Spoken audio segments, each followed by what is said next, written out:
Are you listening? Damn.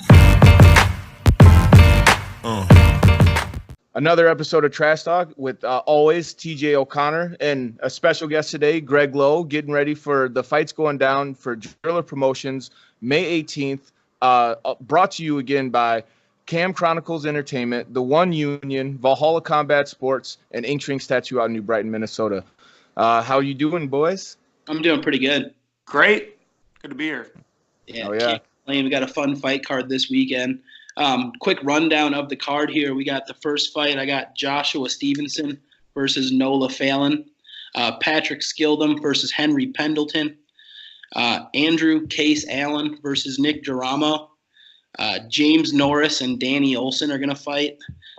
Thomas Vavering versus Hunter Peterson. Sean Conlon versus Nick Olson.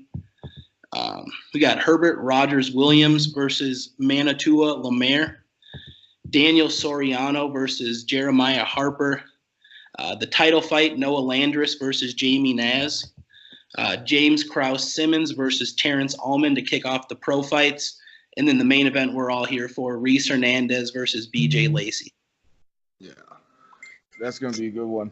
Yeah, it's a really Sick. fun card. I mean, in Detroit Lakes, they're back there. I know that they're doing it at the Shooting Star. They're doing the last couple years. Yeah. At Shooting Star Casino back in Detroit Lakes, which is nuts. Yeah. It's Yeah. a party. Always Oh, having yeah. out in Detroit Lakes. Yeah. And they pack them in, too. They do a really good job. Yeah, a lot of exciting fights that I think the fans up there are going to be able to enjoy. I was able to get a quote from Nick Olson, who's going to be fighting on the card. He said his hands are rated E for everybody, and be ready for Nick to get, or what did he say? He said, be ready for Nicky to get motherfucking icky. Nick Olson, that was probably quote of the year now. I'm going to be repeating that all the time. I have to go back and read back so I can get the exact quote so I don't mess it up again. But as soon as he said that to me, I just started dying. It took me 15 minutes to reply because I was laughing so hard. I can't even think of a second place for that one. He's undisputed right now. Yeah. Yeah, And he's a young kid who comes to scrap. His last fight, he was able to get a TKO victory by ground and pound. He looked good transitioning from his submissions to punches and ground and pound, knowing exactly what to do and how to avoid the submissions being tossed upon him. His reversals looked good. He's improving every time I see him. And when I first saw him, I got in my head that he's a stand-up fighter, but he's clearly ready for wherever the fight goes. Yeah, no, that's a fun fight that I'm really looking forward to. You mentioned Nick Olson. We have him at number 8 in our Trash Talk rankings at 170 pounds. He's going down to 155 for this one, and he's fighting an undefeated opponent in 2-0, Sean Conlon. This is a fight that has scrap written all over it. I've had a chance to watch Conlon's fight. He's a finisher. He's a guy. He's not in there to hang around, and Nick Olson's the same way. So if Nicky's getting icky, I'm excited to see what happens. Yeah. So you think Nick's going to stand and bang with him? I think he's going to be ready for whatever. I would like to see him stand and trade. I know his opponent's a little bit dangerous, but this is the fight where I think he'd be able to show off a lot more of his stand-up because he has the potential to be, a walking highlight reel. I've used that term before to describe Brandon Jenkins, and this kid has the potential to be just like that. Another fun fight that we got is it's actually a rematch of a fight that I believe happened in Detroit Lakes previously. Actually, it was at Shooting Star Monoman last time they were up there. Was Andrew Case Allen versus Nick Geramo at super heavyweight. And that was a fun fight that really was starting to get going there. Early in the second round, it was called a no contest due to a low strike where Geramo couldn't continue. But that fight had something going there. Both guys were throwing big punches. Both guys seemed to get stumbled at different points of the fight. So I'm interested to see how they can use 6 months of training and try to better this one and see what happens this time. Yeah, I don't know. I don't want to get too much into this fight. I just hope they both come really prepared because they had the crowd on their feet the last time. It was really big guys throwing heat. So hopefully it plays out a little bit better the last time because I know both fighters were disappointed in the outcome. Well, and Andrew's gotten a lot more comfortable in the cage since then, too, now, right? I mean, he's got some more rounds under his belt. Well, you've been working with him, too, Damian. Yeah, I kind of haven't been in the gym that much. I've been busy. Let's say that. I hope Andrew is able to turn it around. Like it's just difficult to see a guy that does have potential in this game to not be doing everything that he can to reach it, especially when I was putting a lot of effort into it at first, and then it's just like I kind of wore myself out, like, and I think it may have had a little bit of an impact because it seems he looks like he's been working lately, and I hope he has, but I haven't been in the gym enough to be able to gauge that. I've only been in the gym a few times, and when I'm there, I get my rounds and then I leave. I saw him out at Superior, and he looked like he was really getting it. He really did. In his last fight, and I'm drawing a blank here. What was his last fight? The kickboxing match for. No, it was Geronimo. In the cage, I mean. Yeah, it was Geronimo, and then he was supposed to fight in Austin, but the fight got canceled because Frankie tore his vagina. Yeah. That's day. Yeah. But anyway, sorry, TJ. I was going to say, getting back to the card, sticking with the big guys, this is another fun fight. Couple top 10 ranked heavyweights. James Norris, who I got at number 7 in the Trash Talk rankings, is fighting number 8, Danny Olson. And this is a fight where these guys they're both coming back after a little bit of layoffs and getting back into the swing of things. So I'm interested to see what can happen here and see, which guy's going to be able to make that step and climb up in the rankings. Yeah. Is there any fight that stands out to you, Greg? Well, that Manitoula Lemaire and Herbert Rogers Williams is the big one for me. And then that one's going to be – I mean, we were even talking about it. I don't expect it to get out of the first round, to be honest. Manitoula, super athletic dude.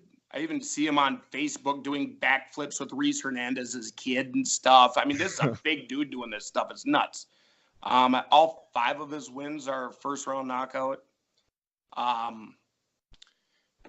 And Herbert Rogers Williams, he's kind of the unknown for us. We've seen a little bit of him. Yeah. He had a unanimous decision in Austin. Yeah. Against Leon Delgado, and Leon's game is hell. Yeah. And that was a win. I mean, he did his thing. Yeah, it was a pretty dominating fight from his end. I mean, granted, Leon was able to threaten with some really nice submission attempts, but he was able to escape every time. But man, the energy that he brings when he's inside the cage is just something that I don't think I've seen anybody on the local circuit bring that type of energy yet. And to see him have it all 3 rounds, like that cardio is there, and Leon was able to weather the storm and get out of the way for a lot of those punches, but not every guy is going to be able to do that. And man, what I want to see what happens when he finally connects with the bomb, and this is a fight that I know you said probably won't even last 40 seconds. Oh man. No, he's an excitable kid. Manitoula will bang with him too. Yeah. It's going to be a fun one. That's a crowd pleaser. Neither of these guys are going to step back in this fight. These are guys that, as far as, rankings go, I have Herbert Rogers Williams at number 2. Saw that. And Manitoula at number 3. So this is a good fight. Manitoula's his only losses are to Joel Bauman, who's a freak, and to Nick Klein, who's currently number 1 at this weight class, a teammate of Williams. So that could play a factor in this one. Maybe he's able to give a little insight, but I don't think this is much game plan going in here. Maybe I'm wrong. I think this is 2 athletic specimens who are just going to try to take each other's heads off. 100%. The moral of this fight is don't blink. Don't go get a soda. Don't get a beer. Hold your bathroom breaks. Just watch this fight. Oh yeah. Okay. Moving on. What's the next fight? Another fun fight. I wouldn't say it's next on the card, but it's one that we had a chance to get into a little bit here with the interview we did. It's Thomas Bavering. He's fighting Hunter Peterson. That's a fun fight. I just wanted to mention because I like Thomas, especially after sitting down and talking with this kid. He's a game guy who really understands the sport. I mean, he trains at a jiu-jitsu gym. You'd expect this guy to jiu-jitsu people, but now he wants to scrap everybody. You watch his last fight. The bell rings. He runs at you throwing punches, and his opponent's the same way. Hunter Peterson, I remember fighting on a card with him. We were on the same card in 2012. I don't think he was out of high school yet. That's how long he's been around. I know he had a long break in the meantime as far as fighting, but he came back with a vengeance with a quick first-round knockout last year, and he has big power in both hands. That's a fun fight. Yeah, I can't put it any better way. Oh man, both guys are. This is going to be another fight to look out for. And I do like Thomas. I was after his last fight, I compared him to Max Holloway just because of how he was able to adjust for everything as it was going, but still being super intense the whole way through. I can't wait to see how he performs in this fight. Yeah, I'm a big Hunter Peterson fan myself. Yeah. Well, both the Peterson brothers, right? But yeah. Yeah. They're bangers, man. They're crowd pleasers. That's what I like. I'm a fight fan, so yeah. I like that style. I'm a big fan of that stuff. They show up every time. And then another huge fight as far as the rankings go is at 125 pounds. Daniel Soriano's fighting Jeremiah Harper. This is a really good fight, and if you're local and if you know who these guys are, you know to expect fireworks. I mean, both guys their only losses are to top competition, and they've smoked everybody else they fought. They haven't been close fights. I was able to reach out to Daniel for a quote on this fight, and I asked him what he thought about the fight and how it's going to go. He was able to say that my matchup's going to be against a tough guy, a great guy, a lot of respect, but I'm excited to show up and just fight, been putting in the work, and we'll see you on Saturday. So, I mean, that type of confidence, I love it. There's no more getting to it. He's just letting you know, I've done the work, I'm ready to fight, and this is a fight that can really shake things up if Harper can get a win. So I'm excited to see what both guys can bring to the table. What are those guys' records?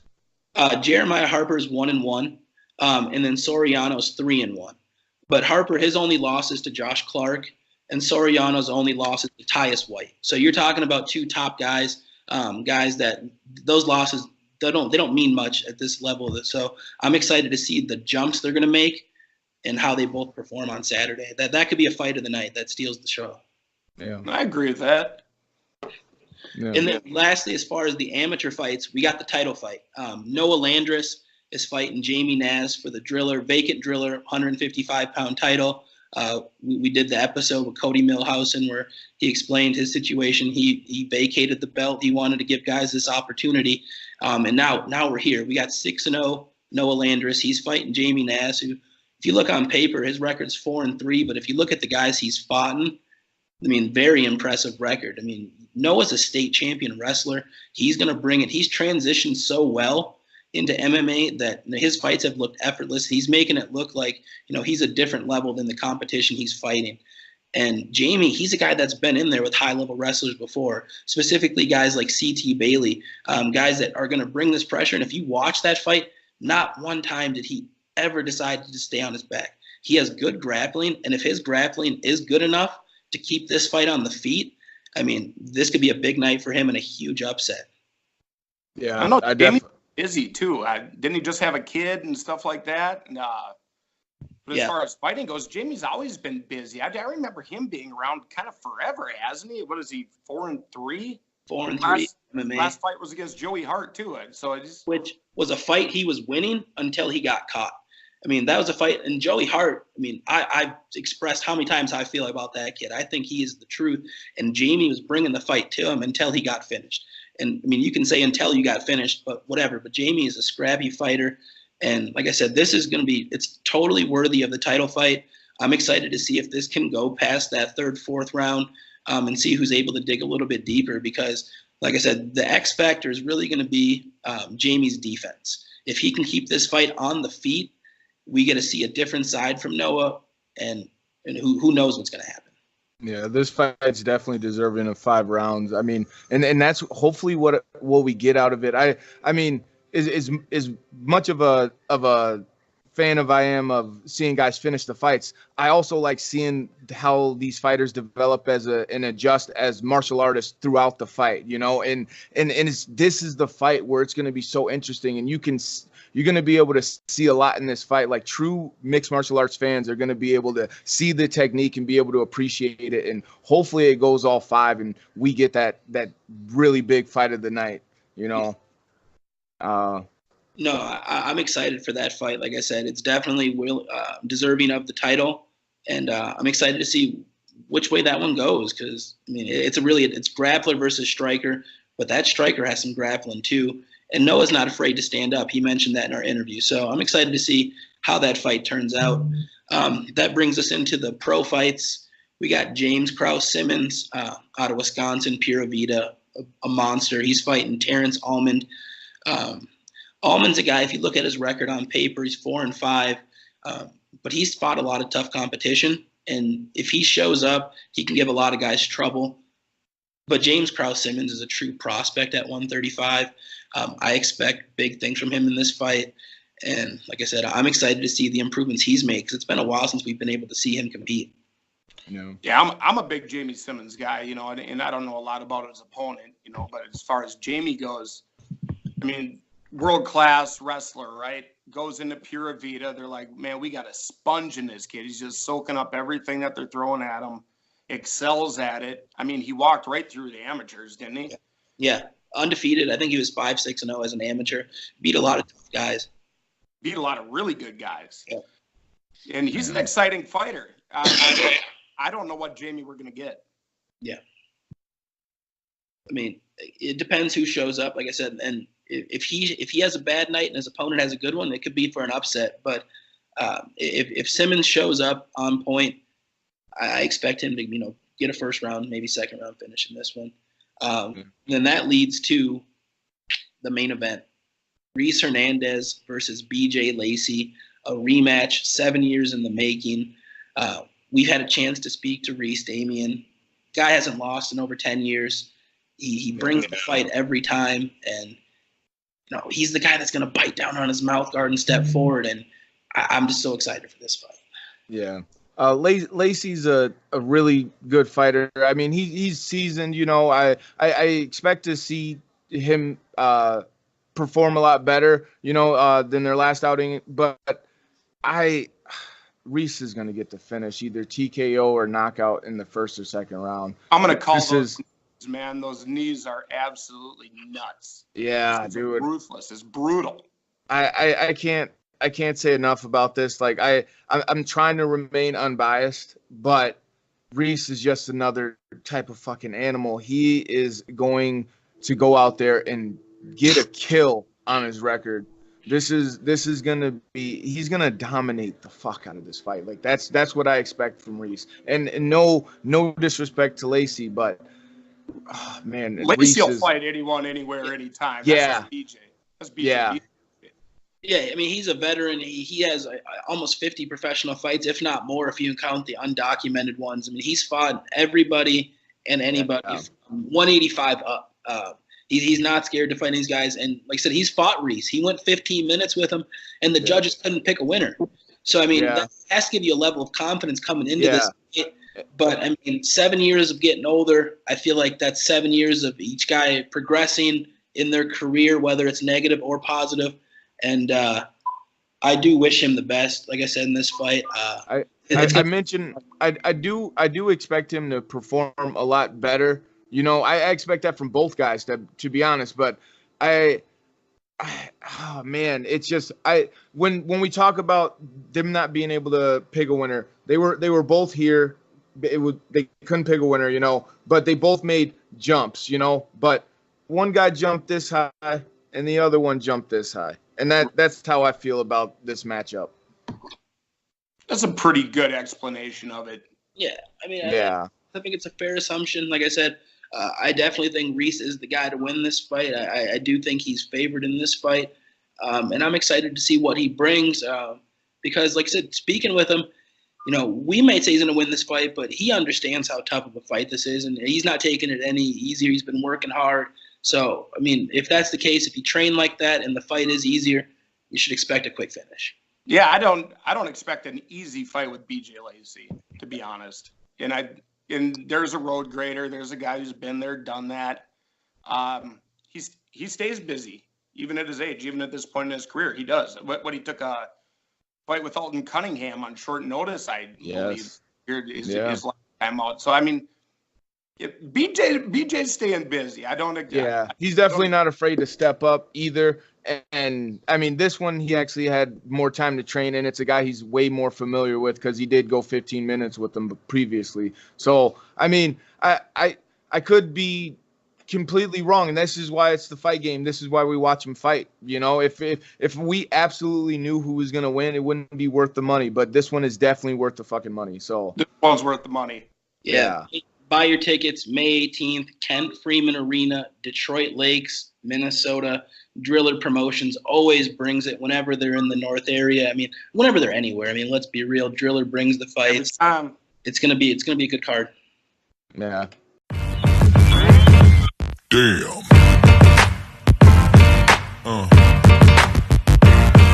Yeah.